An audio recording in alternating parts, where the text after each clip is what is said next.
कुछ लोगों ने पूछा है कि कैसे हम भगवान से खुद को कनेक्ट करें, उनकी भक्ति करें, कैसे प्रार्थना करें। क्या भगवान की भक्ति करने के लिए घर छोड़ना ज़रूरी है या फिर सारा दिन बैठ के भजन ध्यान करना ज़रूरी है। चैतन्य महाप्रभु से किसी ने पूछा कि भक्त किसे कहते हैं, भक्त कौन है। उन्होंने कहा 3 प्रकार के भक्त होते हैं। जिसने जिंदगी में एक बार भी भगवान को पुकारा है वो भी भक्त है, जो रोज पुकारते हैं वो भी भगवान के भक्त हैं, पर जो सारा दिन भगवान की यादों में डूबे रहते हैं वो भक्त सबसे श्रेष्ठ है।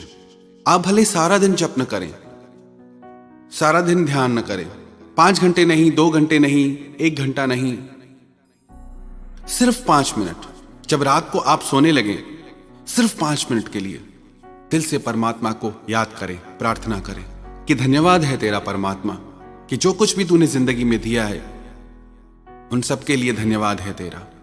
और जब सुबह उठें, सिर्फ 5 मिनट के लिए भगवान को दिल से धन्यवाद दें कि तूने फिर से एक नया दिन दिया मेरी जिंदगी में, फिर से मौका दिया कि मैं कुछ कर सकूं अपने जीवन में। कितनी गलतियां होती हैं हमसे जीवन में। मैं रोज गुनाह करता हूं, वो रोज बख्श देता है। मैं आदत से मजबूर हूं और वो रहमत से मशहूर है। हृदय से 5 मिनट की प्रार्थना भी आपके भीतर एक नई शक्ति भर देगी। आपके भीतर जीतने की एक नई ताकत आ जाएगी। दुखों से लड़ने की आपको नई ऊर्जा मिलेगी। एक बार भगवान से नारद ने पूछा कि आपका सबसे बड़ा भक्त कौन है। उसे लगा मैं सारा दिन नारायण नारायण करता हूं तो मुझसे बड़ा भक्त कौन होगा। भगवान उससे बोले कि एक किसान है, धरती पे रहता है, वो मेरा सबसे बड़ा भक्त है। नारद को सुन के आश्चर्य हुआ कि मुझसे बड़ा भक्त कौन हो सकता है। उसने सोचा जाके देखता हूं। जब उसने उस किसान की दिनचर्या देखी, सुबह को 1 माला भगवान के नाम की जप के अपने खेतों में काम करने चला जाता था। खेतों से लौटकर रात को अपने घर आकर सोते समय भगवान के नाम की फिर 1 माला जपता था। और सारा दिन कोई जप तप नहीं करता था, ईमानदारी से अपना जीवन जीता था, अपने माता पिता की सेवा करता था, अपनी पत्नी अपने बच्चों का लालन पालन करता था, किसी का दिल नहीं दुखाता था। तो नारद को आश्चर्य हुआ कि ये कैसे सबसे बड़ा भक्त हो सकता है। वो फिर भगवान के पास आया और भगवान से आके उसने सारी बात कही कि वो तो सिर्फ 1 माला जपता है और सारा दिन खेती करता है, वो आपका सबसे बड़ा भक्त कैसे हो सकता है। भगवान बोले चाहे वो 1 माला करता है, पर उस 1 माला में वो एक क्षण के लिए भी दुनिया का विचार नहीं करता, दुनिया की बातें नहीं सोचता और अपने कर्तव्य में पूरा है। यदि हम भी सिर्फ 5 मिनट के लिए भगवान को हृदय से पुकारे, हृदय से पुकार करें, तो उस 5 मिनट की प्रार्थना का असर सारा दिन हमारे जीवन पे रहेगा। पर याद रखना, उन 5 मिनट में 1 सेकंड के लिए भी दुनिया की बातों का ख्याल न करें, दुनिया की तरफ ध्यान न जाए। वो पूरे 5 मिनट परमात्मा को ईमानदारी से समर्पित करें। आपका जो अभी जीवन है उसको आप नोटिस करिए, ध्यान दीजिए और थोड़े दिन सिर्फ ये 5 मिनट भगवान को अपनी जिंदगी के दीजिए। फिर आप खुद इस बात को अनुभव कर पाएंगे, जान पाएंगे कि आपकी जिंदगी में कैसे बदलाव आए हैं। जो शक्ति, जो ऊर्जा आपको मिलेगी उसे आप खुद अनुभव करेंगे। ऐसा नहीं कि प्रार्थना करने के लिए कोई धार्मिक होना जरूरी है। प्राणी मात्र, मनुष्य मात्र अगर परमात्मा को 5 मिनट के लिए भी धन्यवाद देना, अरे हमारी तो इतनी ताकत भी नहीं कि खुद से सांस भी ले सके, वो सब परमात्मा ने ऐसी सुविधा कर दी। हमारी ताकत नहीं कि धरती में से हम अपने खाने के लिए अन्न पैदा कर सके। हम सिर्फ बीज बोते हैं, पर उसमें फल और फूल वो कुदरत, वो परमात्मा की शक्ति से प्रकट होते हैं। हमारे जीवन में भी ऐसे ही खुशियों के फूल प्रकट हो जाएंगे अगर उसमें प्रार्थना का बीज पड़ जाए तो। एक गांव में 3 भोले भाले साधु आए।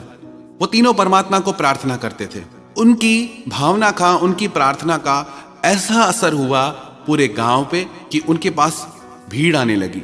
तो जो गांव का पादरी था उससे बड़ा आश्चर्य हुआ कि कौन 3 साधु आए हैं।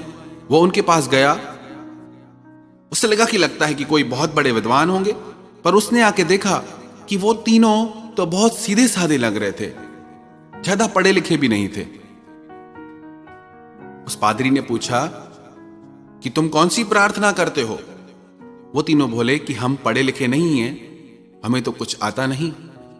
हम भगवान से एक ही बात कहते हैं कि भगवान, हम भी 3 और तुम भी 3 हो, और 3 शक्तियों के रूप में भी परमात्मा को हम जानते हैं, एक बनाने वाले, एक पालने वाले और एक उसको लय करने वाले। परमात्मा की 3 शक्तियां। तो हम प्रार्थना करते हैं कि हम भी 3 और तुम भी 3, तो हमारा कल्याण करो। उसे लगा ये कैसे लोग हैं, ये कैसी प्रार्थना हुई कि हम भी 3 तुम भी 3, हमारा कल्याण करो। उस पादरी ने अपनी जो विधिवत लिखी हुई प्रार्थना थी सारी उनको सिखाई। एक बार सिखाई, उन्हें समझ नहीं आई। दूसरी बार सिखाई, उन्हें समझ नहीं आई। तीसरी बार सिखाई तो कुछ कुछ उन्हें समझ आई। ऐसे काफी देर तक सिखाने के बाद उसे लगा कि अब यह प्रार्थना सीख गए हैं।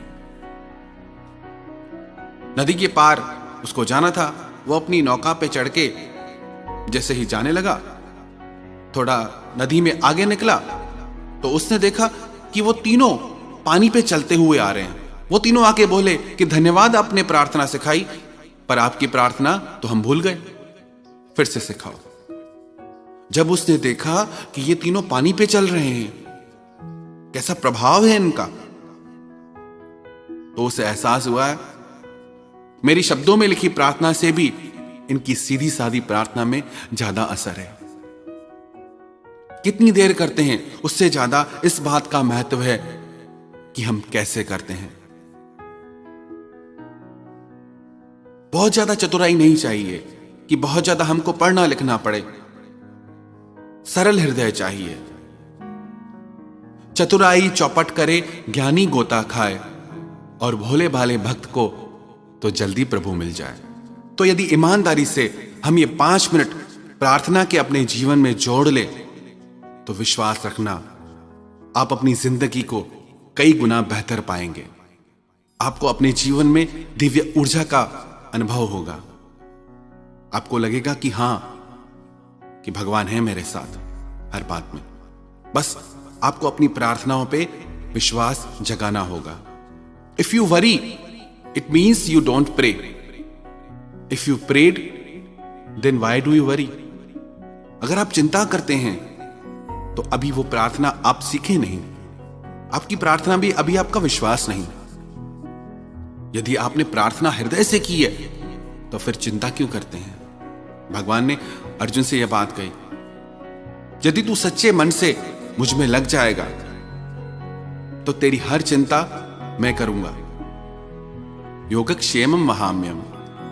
तो यदि हम ये 5 मिनट, सिर्फ 5 मिनट परमात्मा को देंगे, तो ये 5 मिनट हमारी जिंदगी में चमत्कार कर सकते हैं।